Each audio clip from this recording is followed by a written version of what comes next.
Success Insight shares the stories of the people with passion and drive who make things happen in the world. Here's your host, Howard Fox.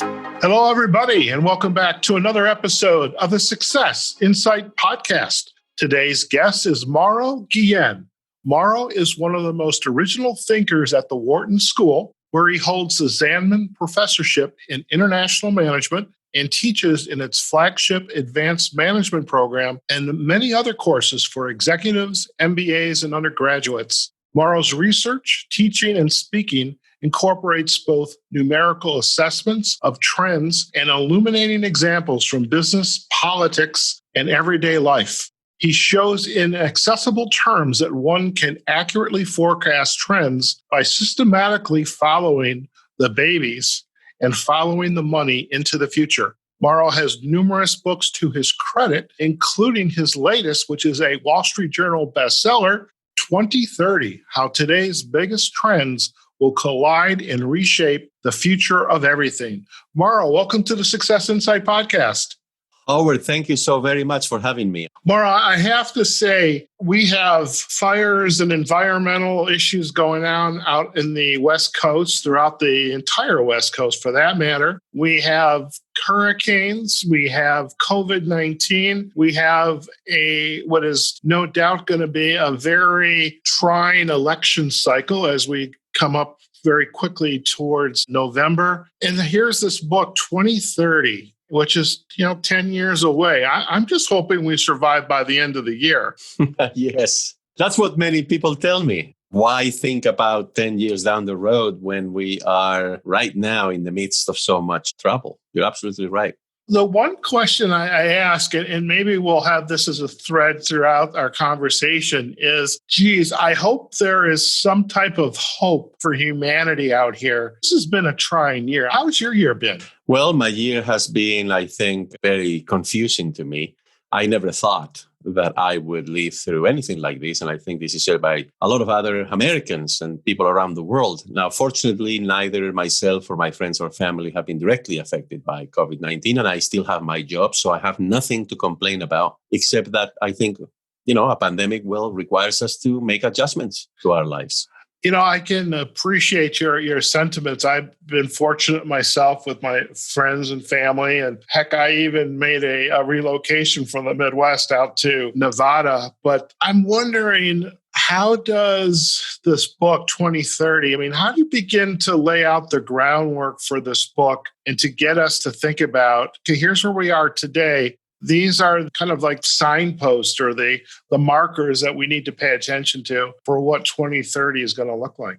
Well, look, this pandemic essentially is having, for the most part, the effect of exacerbating or intensifying, accelerating trends that were already going on in the United States and around the world. So we're seeing population aging, making progress more quickly. We're seeing automation. We're seeing, unfortunately, economic inequality rising. And the pandemic is only accelerating these trends. We were using platforms such as the one that we're using right now to tape this program. And, the pandemic has essentially brought us well into the future in terms of using these platforms all day long, right? For shopping, for working, for learning, for playing, meaning for entertainment. So the future is arriving faster. And that's why I think it's so urgent to think about that future, although we are so concerned right now with the present.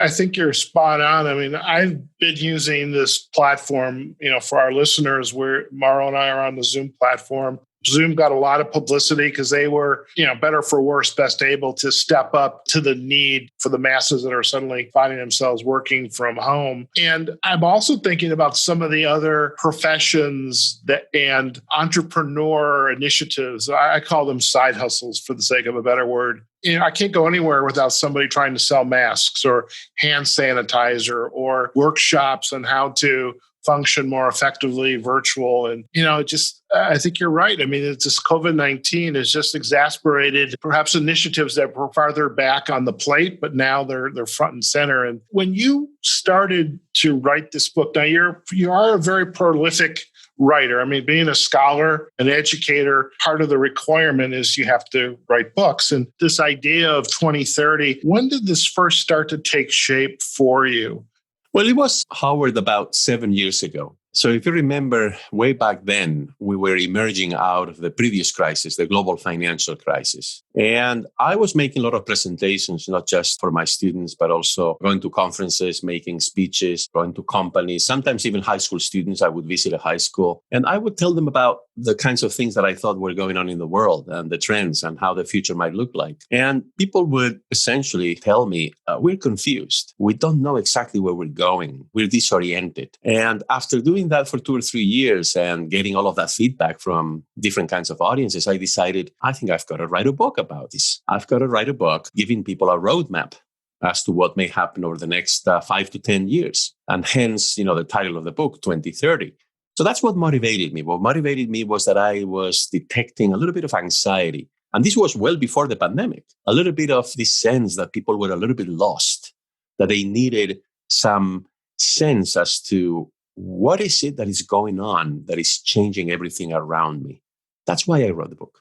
And as you began to allow this book to take shape in your mind and put some thoughts down on paper, I mean, you probably know this quote better than I do, is if we don't understand history, we're doomed to repeat it. And again, I think we see that very much today. And again, without getting into a lot of politics and political leanings, I mean, there's a lot of things happening today that they happened 30, 40, 50 years ago. And then there are those that feel like we should be looking and we should anticipate what the future is. But if we don't know how to anticipate, what other ways are there to gather data and information for us to be able to say, this is what it's going to look like, this is what we need to prepare for?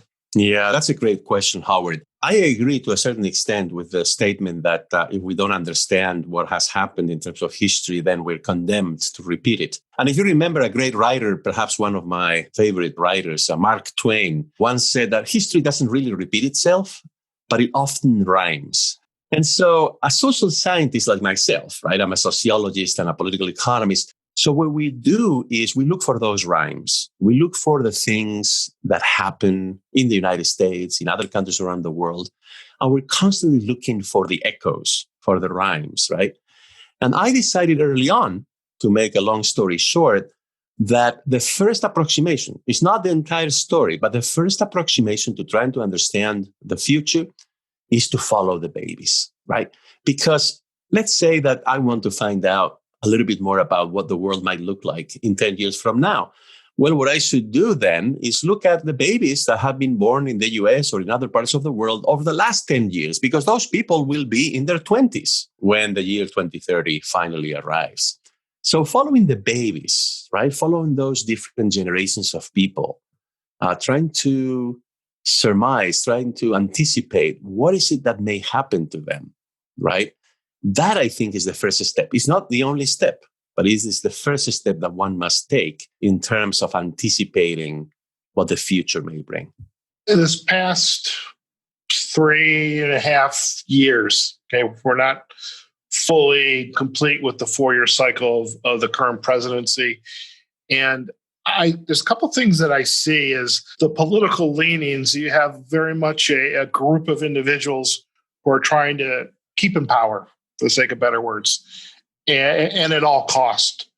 But in thinking about these babies that are being born, 10 years ago today, and 10 years from now, they were born 10 years ago. So 10 years from now, they're going to be 20. Those numbers, their needs are going to be a kind of a tidal wave for the current predicament that I think we're in is, individuals trying to stay into power and not ceding authority or decision-making. And I'm wondering, how do we anticipate this future, but at the same time, create a kind of a nice glide path? Let's use the air flight metaphors, a very nice glide path so we can absorb and make the changes to all of our benefit versus in today's environment, we're very much, I win, you lose. Yes, I completely agree with you that oftentimes politicians have this incentive to focus on the very short run. And to be more precise, the time between the moment in which they are thinking about what to do and the next re-election. I mean, this is to be expected. This is in the very nature of democracy. But digging a little bit deeper into what you just mentioned, which is the babies being born and they're going to be growing up. And, what happens is that each time that we make room for a new generation of people here in the United States, we need to think about how that new generation is going to fit with the other generations, right? Knowing, of course, that all of the other generations, 10 years later will be a little bit older, right? And their preferences and their needs will change. I think that's the challenge that we're facing right now as a country, right? So yes, we're going to have another generation of young people. We need to give them opportunities. We need to give them a future. But at the same time, that new generation is going to have to coexist with people in their 40s or their 50s or people who go into retirement. And that is a big challenge. And I'm not saying that politicians don't care about that. Of course they do. But oftentimes they're blinded by the short term. The same way that, by the way, the financial markets are also driven very much by short-term dynamics, as you know. So I think that's the challenge, right? And the challenge is to interpret history, what has happened before, and to try to anticipate where is it that we're going and where do we want to be in 10 years from now? And I think those are really important questions. Looking at some of the categories that you are investigating, so the business, the finance, currency, I don't have an MBA, so I can't speak fully on that area, but I see a population that's continuing to grow with resources that are continuing to be limited. With environment, you just have to look around what's going on in the country right now, and you have policies that are, whether it's by executive order at this point, designed to tap into those resources. You have technology that's continuing to change. So in the use of artificial intelligence and, jobs that 10 years ago, and perhaps you thought about this 10 years ago, that were safe are now, they're finding ways to even use technology to do jobs that somebody physically had to do 10 years ago. The changing culture, you have more Hispanics culture, Asian culture coming into the U.S., so changing demographics. And I'm wondering how do we get to this word hope? How do we create a future when there's so much constraints and headwind against, we know these things are going to happen, but then all these areas are, I see it, Mauro, as kind of conspiring against us. Yeah, no, I think, Howard, that's exactly what I decided to write this book, because many people over the last few years have been, asking me very similar questions, or they have been, essentially conveying to me their fears and their anxieties about all of that. So let me just use very quickly 2 examples among those that you just mentioned to show you how I think we should be thinking in terms of the future. So the first one is, you alluded to resources, natural resources. We're abusing the environment, right? Population have been growing around the world for a long time. And of course, we have become richer, and therefore we as consumers, we always like more, right? And now it's not just Americans, it's also Asians, right? Chinese, the Indians, everybody now has a middle class. And I think that is a threat, that is a challenge, because our resources on this planet are finite. They're not endless, they're not infinite. But at the same time, I think it creates 2 kinds of opportunities. One is for us to invest more in technologies that may help us become more efficient, that may help us become greener, that may help us become more efficient in terms of how we use resources. But the other one is it may actually help us see the future in a different way, which is that maybe we should be a little bit less wasteful. Let me just give you an example. The U.S. Department of Agriculture estimates that we waste about 1/3 of the food that reaches the consumer here in the United States. About 1/3. Think about that. Meaning that we buy the food, but then we don't finish the plate, or, we let it go bad. We only use half of the lettuce that we purchased, and then after a couple of days, we have to throw it away. So I think this provides us with also opportunities. It provides us with opportunities in particular to demonstrate that we are human beings with a brain, and that we can behave in a more rational way that is better for the environment and therefore better for future generations. Do you see what I'm saying? Mm-hmm. If we need to learn this, where does that learning start? Where do you think it starts? You are at the Wharton School instructing, you see executives, you get the MBAs, the undergraduates. I mean, these are kids, very well-to-do kids. They're very talented, intelligent. Is it enough to start having this conversation there with them? Will that make a difference? Or should it be happening further, upstream in our education cycle? Well, the answer is very, very clear, which is that we need to bring everyone to this table that I'm proposing, where we rethink, for example, the way in which we behave as consumers. The Wharton School or at my university, not everybody is, not all students are rich. I mean, we do have nearly 20% who are the first in their families to attend college. But having said that, I do believe that education, especially at the primary and secondary levels, have even more of an impact than education at the college level. But I'm also thinking, Howard, in terms of innovation. So, for example, everybody likes to use apps on their phones these days, and we use them for every conceivable purpose. So at long last, there are some apps out there. They're still small, but they're growing, that are helping people, for example, share the food that they're going to throw away. And they're becoming increasingly popular, not as popular as TikTok, okay, or as Facebook, but they are becoming more popular. As time goes by, I think people are becoming more aware of the fact that we need to be a little bit less wasteful. And if we made, each of us, a small effort to become more rational about the way in which we consume, we could, not only abolish poverty in the world or here in the United States. I mean, there are kids that go hungry, but we could also ensure that future generations will be able to enjoy planet Earth in the same way that we have been able to enjoy it. And I think that's really important. So through innovation, through the use of technology or otherwise, I think we can become better, right? We can make the most out of our lives, and we can demonstrate that we care about the future. How do you propose, and this question is not to put you on a spot in any shape or fashion, but I mean, here in the US, we live in a very individualist culture. It's all about me, what I want, what's good for me, and versus the collective, whether it's Asia, South America, many parts of Europe are a collective culture. It's the community. And how do we shape this new conversation, this new way of thinking, when we have a culture, at least here in the US, that's very much individualist? Yeah, so I would agree with you that in principle may strike everyone as being an obstacle to the kinds of solutions and the kind of hopeful future that I envision in the book.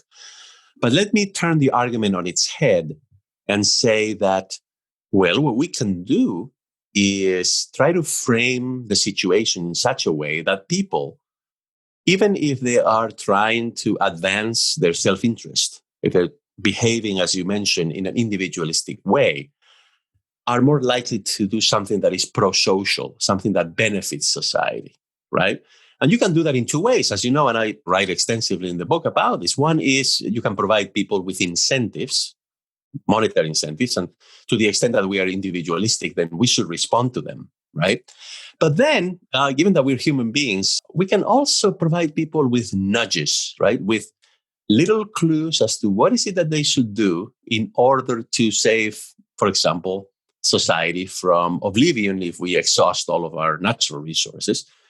And we can do that in such a way that then people become more conscious about how much energy they use or how many things they're purchasing that maybe they don't need, and so on and so forth. So I think there are ways of building on that individualism so that in the end, when you aggregate it, right, when you consider everybody's decisions, you're actually arriving at better outcomes, right? And I think this is certainly one of the most effective ways of, for example, tackling the problem of climate change or addressing the issue that you mentioned at the beginning, which is our natural resource base, which is limited. What do your students say, or what is their reaction to this type of a philosophy or a new way of thinking? Well, they don't speak with one voice. I mean, obviously, there's quite a bit of diversity of views. I would say that the younger generation, if we're talking, for example, about my undergraduates, or also high school students. Several times a year, I also make presentations, and I have high school students in the classroom because we have a program for them. And what I see is they're keenly aware of the importance of having a good relationship between, humans and the environment. Right? I mean, it's really, really important.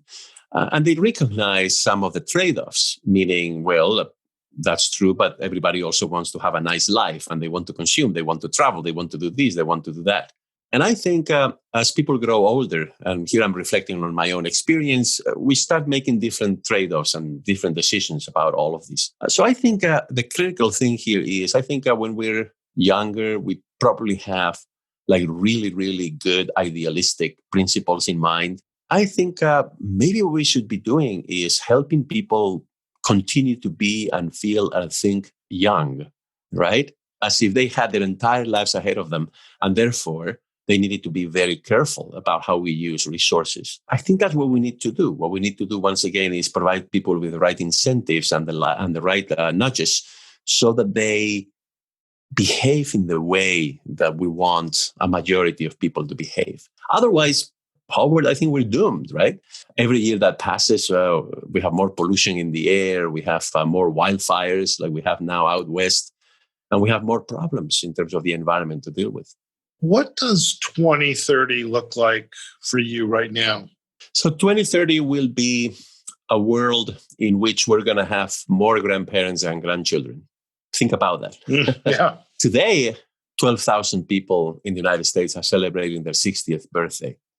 And that's more than the people who are being born. So absent migration, we're going to have a much older population, so to speak, by the year 2030. But you see, I actually think that's hopeful. That probably means that people are living longer. If we have so many people above the age of 60, it's not just because they made it to age 60. It's also because, hey, they're likely to live until they're 80 or 85 on average. So that's good news. But what I think it requires us is to rethink what being 70 years old or being 80 years old means. Because you see, a 70-year-old person today is very different from a 70-year-old person 50 years ago. And in 2030 will also be a different thing. So in other words, I see hope because we can adjust to that new situation, but we're going to have to change our mindset. And by all means, Howard, I don't think we can support such a big population above the age of 60 with all of them being retired. Given that most people above the age of 60 are still in great physical shape and also mentally, they should also perhaps be working a little bit as opposed to only being in retirement. So once again, I think it's a problem of having a different mindset to cope with the realities that we're going to be facing in 2030. And once again, I think by far the most important one is that, but there's others. Let me just mention one, which is the US will no longer be the largest consumer market in the world. And that's going to bring about quite a few changes. Right. I'm reminded every once in a while on Facebook, there's a meme. And for our listeners, a meme is just it's a picture that has a quote embedded on it, designed to move you to some type of thought or action. And there was this meme that essentially said, we work our entire lives so that the last 10 years of our life when we retire, we could have fun, versus what we should be doing is learning to have fun our entire life. So we live a long and prosperous life, prosperous both financially and good health and experiences. And I love that because I think as we work our way through our careers, it should not be, make the most money, have the biggest toys. Whoever has the biggest toys wins. But to have good experiences and to not only take care of ourselves, but our family and our community, so that we embrace the entire lifespan, not just work our butts off. So the last 10 years we could hopefully afford to take a vacation. Yeah. When retirement was invented, meaning that somebody, most likely the government, will give you a pension so that you could enjoy, as you said, the last few years of your life. That happened 140 years ago, right? That's when the first pension systems were created. But you know what? Life expectancy back then was like 37, 38 years. So it was a great idea, right? It's like, oh, I'm going to promise people a pension once they turn 65. But by the way, most of you will never make it. But now, on average, Americans are living 70 plus years. And if you're a woman, even more than that. So I think we need to revisit that assumption that we made more than a century ago about how first we learn, then we work, and then we retire. Maybe we need to revisit that sequence of stages in life. And perhaps we need to learn, work, and play throughout our lives, as opposed to allocating each of those activities to a particular moment in our lives. I think you're spot on. I mean, for better or for worse, I made decisions in my career and things that I was going to do. And so I went into coaching, which this podcast is an offshoot of my coaching practice. And, I see myself, and the beauty of technology, kind of what you and I are doing today. You're halfway, you're across the country. I'm out west, but we can have a conversation. But the beauty is we can do our work almost anywhere. We don't have to be in a brick and mortar institution. I can coach, you can teach, halfway across the world to and work with your students. I can work with my clients, and that then provides lots of opportunity for continuing to work and have the experiences that we seek. But at the same time, continue, as you said, be productive members of society, continuing to work. So in that respect, I truly embrace that. Yes, well, we're privileged, of course. Again, not everyone can work from wherever they want in the world. So you and I have certain advantages. But even for people who have to work doing physical work, right? Manual physical work that, perhaps is very difficult to continue past a certain age. Well, we should put in place mechanisms so that those people could rotate into other roles, like providing younger people with advice, like coaching, right? Or even as to how to perform those jobs. Maybe we should rethink the way in which people rotate in and out of a particular occupation. I think there's a lot of scope for innovation and for reinventing the way we work. I think you're spot on. There is, in the U.S., I mean, we went from a manufacturing to a service-oriented economy, and there are shortages of the trades, the mechanical engineers, the electrical, the plumbing, and those are skill in our infrastructure because it's getting old. There is fewer and fewer people that can take care of it. So I think we also have to embrace kind of, along the same lines you've just described, getting people interested and realizing that can be a vibrant career, and you can be happy and take care of yourself and provide for yourself and your family, but also create possibilities and add to society. And I think we've got to get away from that. We have to have an MBA or a degree or a law degree to be able to be perceived as being successful. Absolutely. So I have a question. There's no doubt that you are extremely busy. You've got your responsibilities as an educator. You're the author. You're lots of speaking engagements. When you're not on the road, adding to your quiver of work, what do you do for your enjoyment? Well, I love going to museums, for instance. I like to travel, and that's perhaps the thing that I miss the most during this pandemic. But let me tell you the other thing that I really like doing, and I do it actually on my phone all the time. I like to read short pieces, and I force myself every day to think about a topic that I know very little about. And then I go to my phone, I search for an article or two that I can read in 5 or 10 minutes, and I try to learn about that topic. I love doing that. I call it exploration. But instead of going to a national park, I surf the web and I just think about, today I would like to learn more about, for example, the first presidential election in this country more than 200 years ago. So let me read a couple of things about it, right? And when you do that day after day, I mean, you can't imagine not only how much you learn, but also how many connections you make between different things that you never thought were connected. I love doing that. I mean, that kind of exploration that I can do in the last 15 minutes of my day as I lie in bed and I'm, about to turn off the light. I truly enjoy doing that. And it's something that, of course, I've been able to do without interruption during this pandemic. Right.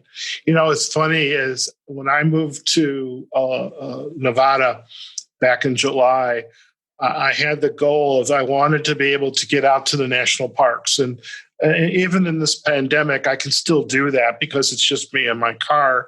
But I started to do the research.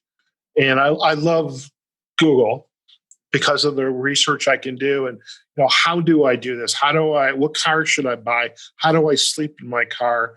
I have an interest in photography, so dark sky photography. How do I take pictures of the Milky Way? And these were things that I hadn't even considered a year ago because I didn't even know I was going to be moving here a year ago.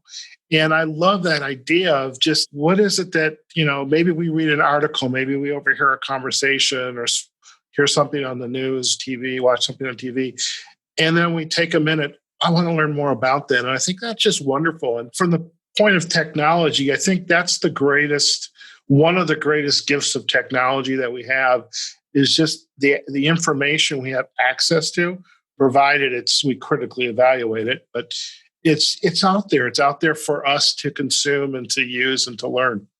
Absolutely. I completely agree with you. And this is, of course, one of the most liberating aspects of technology. But as you just suggested, you have to have a discerning mind because you can find on the internet an argument about George Washington.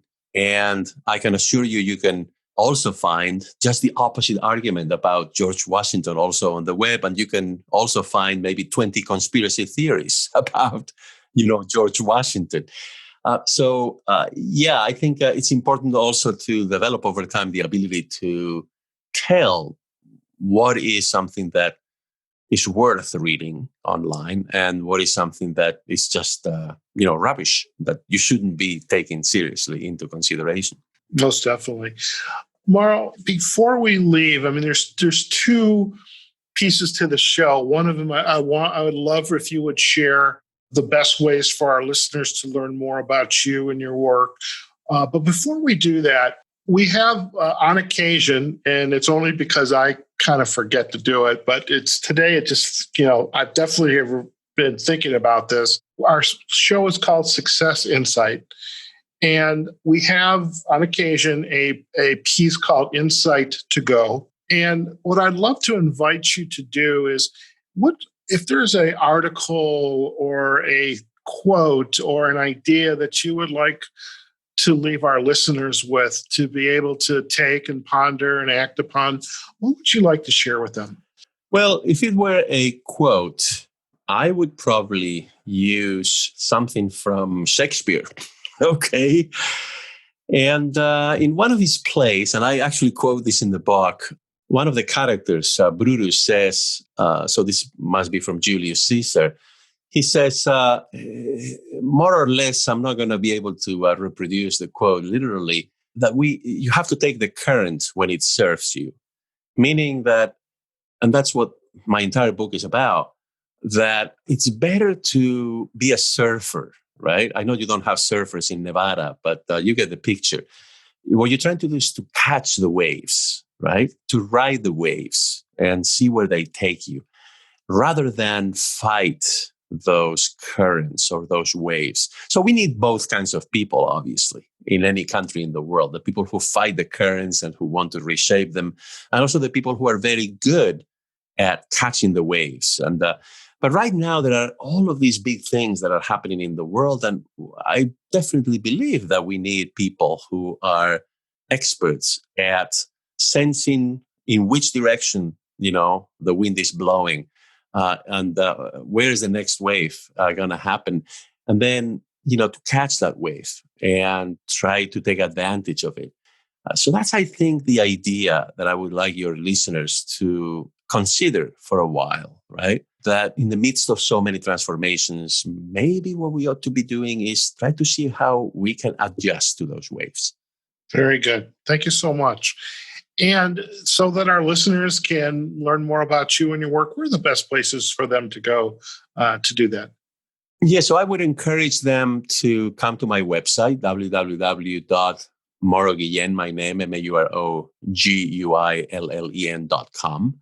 And they can also, if they visit the website, not only take a look at a number of materials there, which are all free, except for the book, of course, and they can send me a message and I guarantee you, reply to every single message that I get through my website. Or they can go to LinkedIn and they can request, being connected to me, and then we can also initiate a conversation. So I would love, and I really enjoy engaging in a good conversation with people about all of these big problems and big opportunities that we have in the world right now. Fantastic. Well, we will most certainly provide the backlinks on our show notes to the website, as well as to your LinkedIn URL, as well as to the book page. I know you're on a lot of book sites, but we'll definitely have a link out there to Amazon as well. Mauro Guillén, thank you so much for taking the time out of your evening to join us on the Success Insight podcast. Howard, thank you so much for having me. This has been a great conversation, and I think I will remember it for a long time.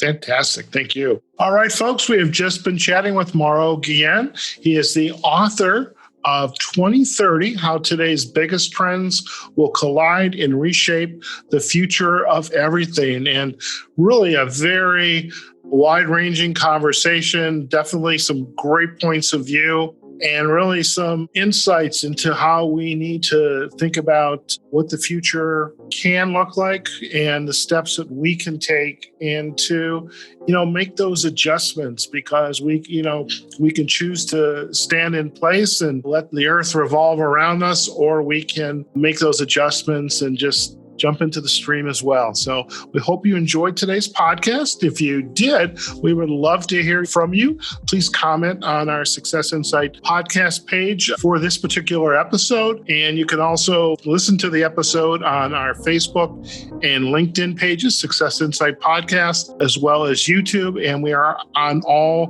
the major podcast platforms: Apple Podcasts, Google Podcasts, Spotify, and iHeartRadio.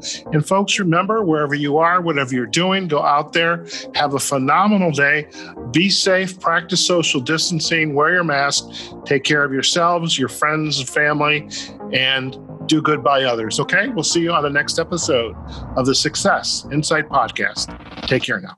Success Insight is a production of Fox Coaching and First Story Strategies. Find us online, successinsightpodcast.com.